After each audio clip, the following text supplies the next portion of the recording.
Jesus is speaking to his disciples. If you love me, you will obey what I command. And I will ask the Father, and he will give you another counselor to be with you forever, the Spirit of truth.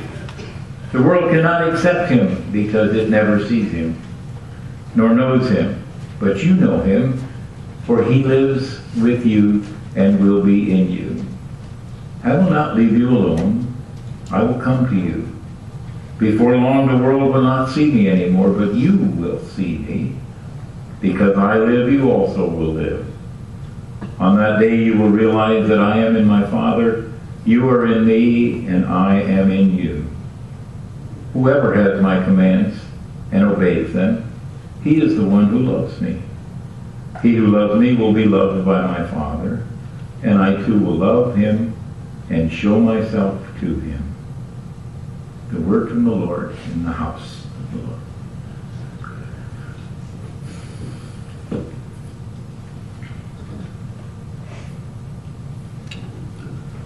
I did neglect to mention that, remember that next Monday is Memorial Day. There will be the 10 o'clock service at Desert Lawn, as usual. And then 11:53, there will be a service at the Veterans Memorial in downtown Mohave, down on the waterfront. So if you care to remember someone special, attend one of the services. They're both well done. I'm not done yet, am I? Oh, okay. I had to put that nose on. I kind of forgot what was going on.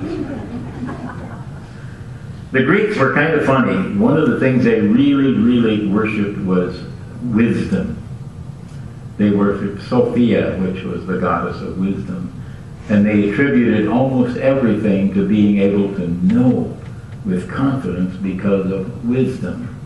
So when Paul came to town to preach about God, it violated all of their traditions and all of their history, because they wanted facts. And he could present facts. He could tell them that Jesus died on the cross and that he rose from the dead and appeared to thousands of people before he disappeared forever. But they weren't convinced.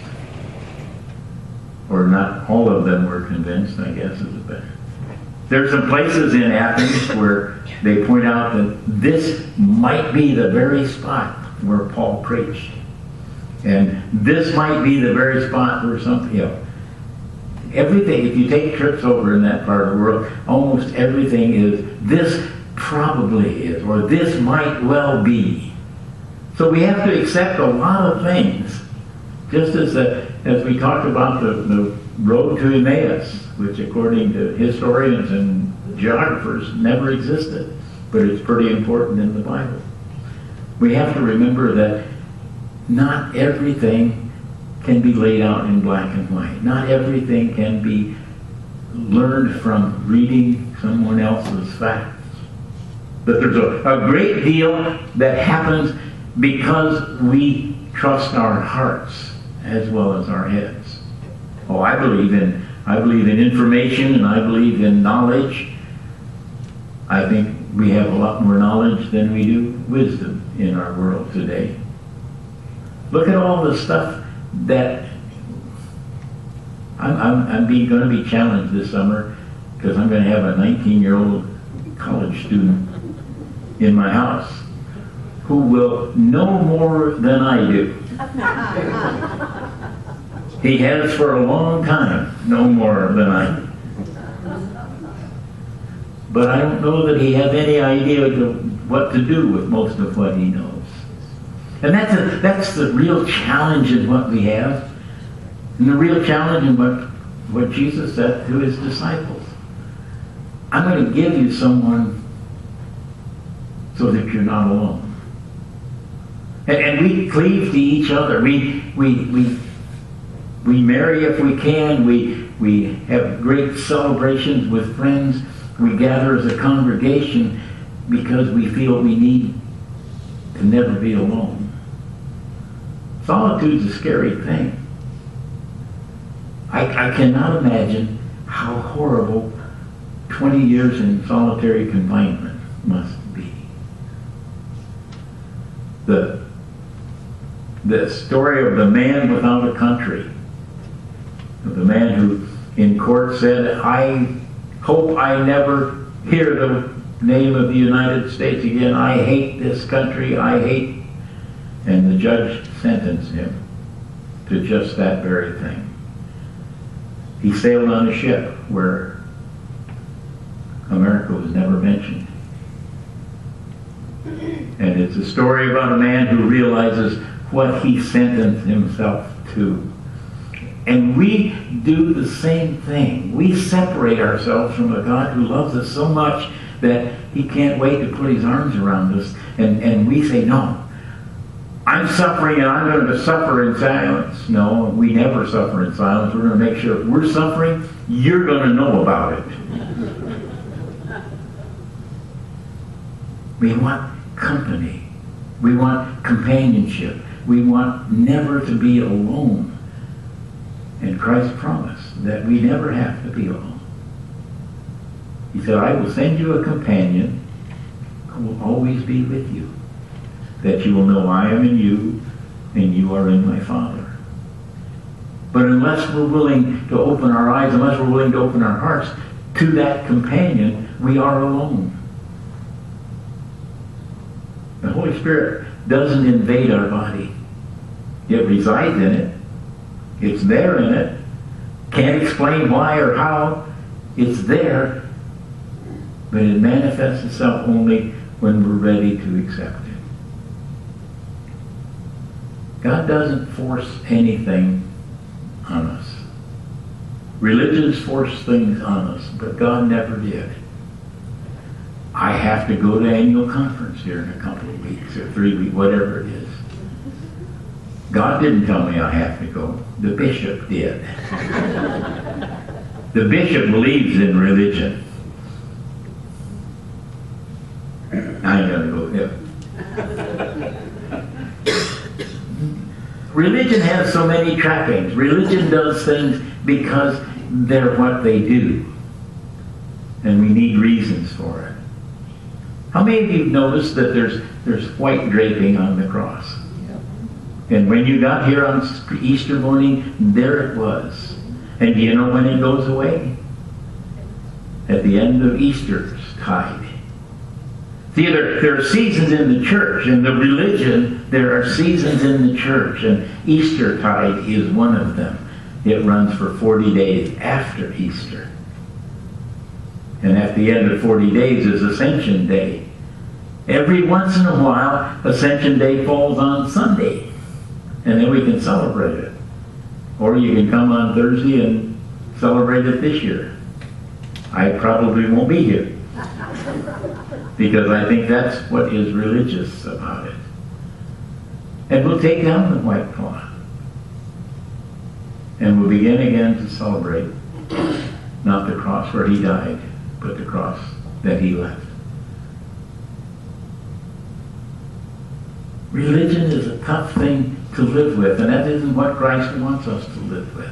He wants us to live with the spirit of love, the spirit of giving, the spirit of togetherness that Christ tried to develop with his disciples. He spent 3 years with them trying to develop this merging of their personalities, this merging of their caring for each other. And they sat at dinner and argued about who was the best one in the bunch. And it wasn't until he was gone that they began to realize and understand what it is that they had while he was here. The gift, though, of Christ is that we have it even though he's not here. We have it only because he has been, but we don't have it because he's here. We will see Christ someday, he said. And I believe him. And I'm looking forward to it way down the line. I don't want to be like the preacher who called out and said, anybody wants to go to heaven, stand up. And everybody in the congregation but John stood up. And he said, John, Don't you want to go to heaven someday? And he said, oh, someday? I thought you were getting off the bus now. Let's not rush it, but look forward to it. Savor the love that got you to where you are in your relationship with God. Taste the fellowship of understanding that Christ is alive in your heart. Feel the Holy Spirit surrounding you with his loving arms. But don't be in a rush to leave this place. He has things for you to do, places for you to go, love to distribute. We're not done. We've only just begun. The Greeks had gods for everything because it was their way to explain things. You think someone who worshipped wisdom as they did would not have placed their faith in graven images, statues, animals and people? But they did. They had the knowledge. What they lacked was the wisdom of the goddess Sophia. So we come here, not necessarily to learn, but to begin to understand how to feel what it is that overwhelms us. Can I read the words without understanding them? I do it all the time. Until somewhere, somehow, something says, pay attention. Read it one more time. And it will be clear what God has in store for me. Read it one more time. Hear it one more time. Think it one more time. That you can come close to keeping all of Christ's commandments. The Ten Commandments were the law. Christ came not to not to break the law, or to cancel the law, but to fulfill it. And he said, if you will do these things, you will have fulfilled the law. If you will love the Lord your God as your only God, love him with all of your heart, all of your soul, all of your being. And if you will love one another as I have loved you, that's the great commandment. It's easy, right? You only got two things to do. Love one God. And we have a few gods. We have these people who get themselves on television as reality shows that we just can't miss. I'm waiting till I get an inspiration to watch the first episode ever that I'll see of Survivor. Now, you may watch Survivor. I just can't bring myself to trust a reality show that has a camera crew with it. All those dangers, and they're taking films of it, sure. We have gods in our hearts, in our minds, but we need to replace them with a true love for the one God. Just as Paul said to the people in Athens, you have an altar to the unknown God. Know him. He's real. So, golf could be, it's not. Obviously, it's not one of those things that you have to worship. Anything that flawed should never be worshipped. My latest advice from the pro is to take 2 weeks off and then give it up completely.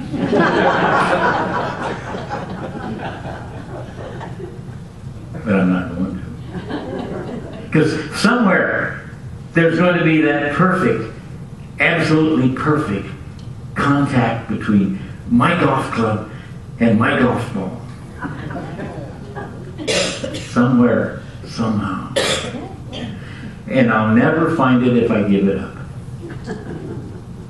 I'll never find it if I quit. Somewhere, somehow, there's the perfect meeting between your heart and the heart of God. You'll never find it if you give up. I've got to play one more time. I've got to swing one more time. I've got to pray one more time. I've got to read one more time. I've got to have a conversation one more time. Because I'm still waiting for that perfect contact with God. And it'll never happen if I give up. He never will. One more time. One more time.